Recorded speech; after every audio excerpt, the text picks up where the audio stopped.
Hi folks, it's Otaku Gunso, and I am back again with another cooking video. And yeah, this mess right here is the worst chana masala in the world. But it looks at least halfway decent, or at least maybe it looks aesthetically appealing. I mean, this is how I've been doing it in the Instapot for at least a little while now, so if you want to see more of it, then stick around. This is the worst chana masala in the world, folks.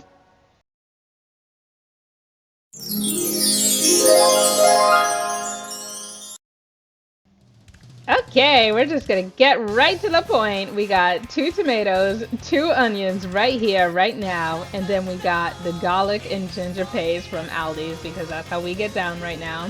Then we have a nice little oil sprayer because I like to have control over how much oil goes into my stuff. That way I don't have a stomach ache. And then we have dry seasoning, which I'm just gonna put on the side with all that is. And then of course the star of the show, the chickpeas.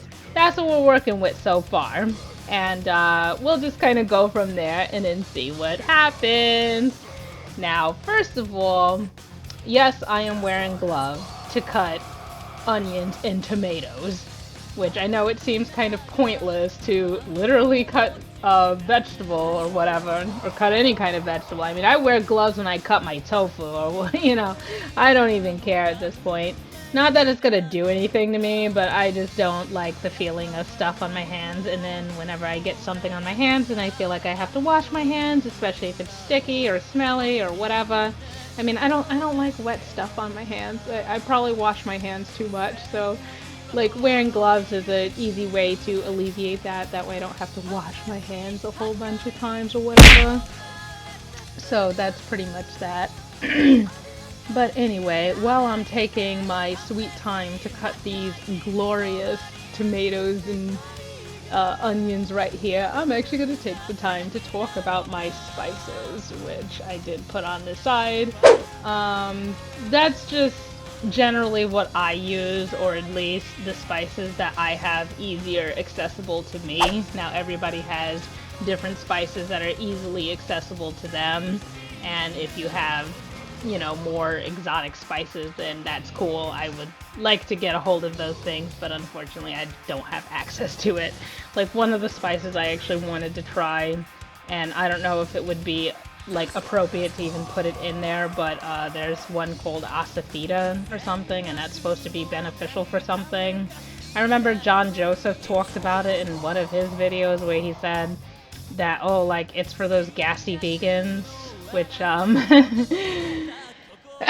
we love jokes about gassy vegans, but anyway, I don't even know if I should be referencing John Joseph or anything anymore, because unfortunately he has blocked me due to a misunderstanding of sorts, and I have basically chosen not to engage with any more of his content, because I just kind of feel like once somebody blocks you, then they pretty much don't want to be bothered with you, and I don't want to be that person that, like, they block me and I'm like still engaging with their content and like stalking what they're doing and all that. Like, I don't want to be that person. Like, especially given the fact that I'm basically having that done to me, where I have cut someone loose and I have blocked them from several areas of whatever on the internet and stuff like that. And they have basically tried to bypass that and still engage with my content and so on and so forth. And yeah, basically the moral of the story is don't be a stalker, folks. Don't be a stalker. Don't go down that road. Like, you don't want it. And I mean, like I said, no hard feelings to John Joseph or anything. Like I said, I still have a lot of respect for the guy, even if he did block me. But that's the thing, I respect his feelings, so that's why I'm just like, yeah, let me not engage anymore. But anyway, enough about that. More about the Instapot. We're going to put it on saute. And once it's on saute, or once it heats up, it'll say hot. And then you can spray it with the olive oil, or you could put the olive oil in. I'm spraying the olive oil in because I'm very funny about oil. Like, oh gosh. I mean, I did go no oil for at least a little while. Like, I think I was no oil for like a year, and then like when I tried to get anything with too much oil again, then it made my stomach hurt. Although I have since switched to cast iron cookware. Like, I use cast iron to cook my pancakes. I use it to, you know, cook most of my stuff in the wok, which is mostly what I use for cooking. So I mean, I use that much oil, which is still kind of like, it is a use of oil, but it's very minimal. And wow, I'm literally having to scrape the remnants right off of my cutting board, right off of my vegetable cutting board, because it's not all going in. But yeah, I scraped it all in, and I'm just kind of mixing it up, letting it, you know, get one with the oil. We're gonna be one with the oil, okay, folks? Like, that's what we're gonna do. We're gonna become one with the oil. And now we're gonna look at it. Like, look at it. It just looks so... It looks so colorful. I like it. I like the white in the... I was about to say yellow. Not yellow yet.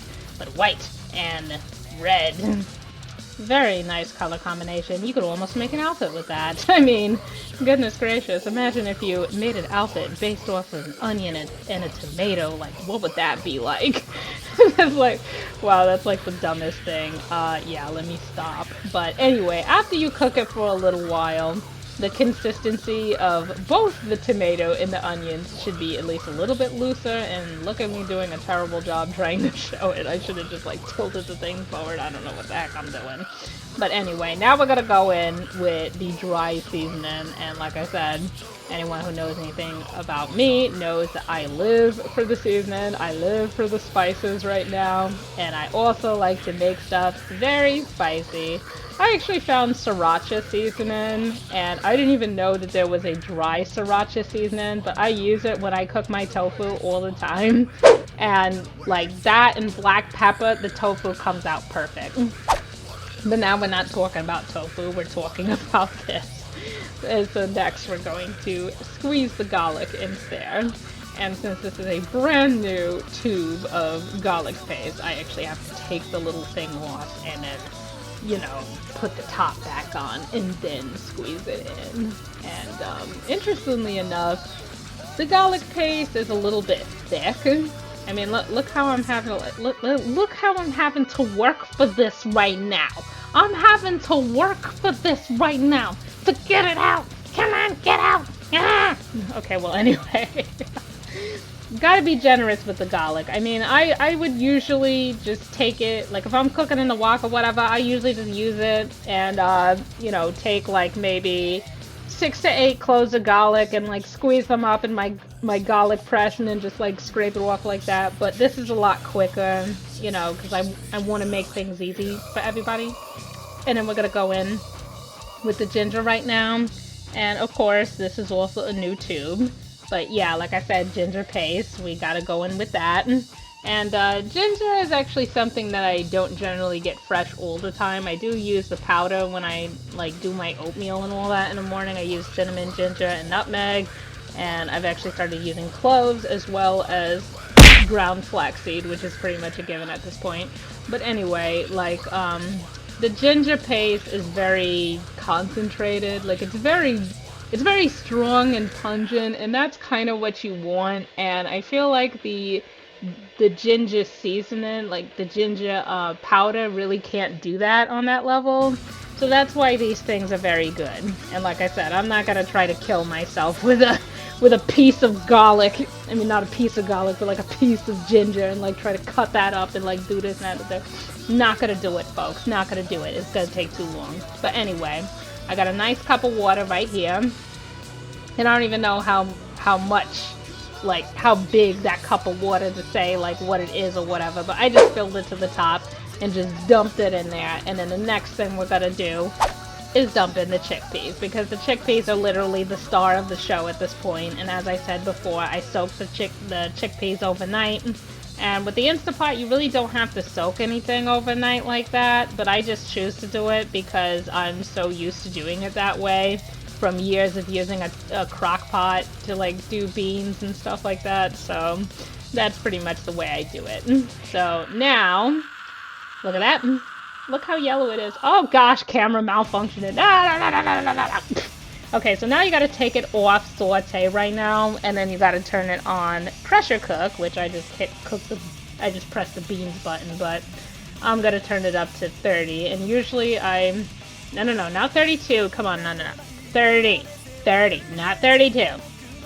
Usually I cook it on either 35 or 30, And I mean, either way, it's going to get cooked. And of course, you set that to sealing, and then you just let that pressure cook and then go from there. I mean, yeah, definitely don't forget to turn off the saute and then switch to the pressure cook, because if you put that lid on and lock it while it's sauteing, you will die. Like, you will have an explosion, and nobody wants that. But as you can see, it's going for 30 minutes, and, like, it's fully cooked, it's soft, you know, the consistency is just wonderful. But, oh, no, no, no, no, no! Like, what am I doing now? Oh, am I adding spinach to it? Oh my gosh! We must add spinach to it and make it even richer! Because spinach is the answer to life at this point. I mean, we have to do this.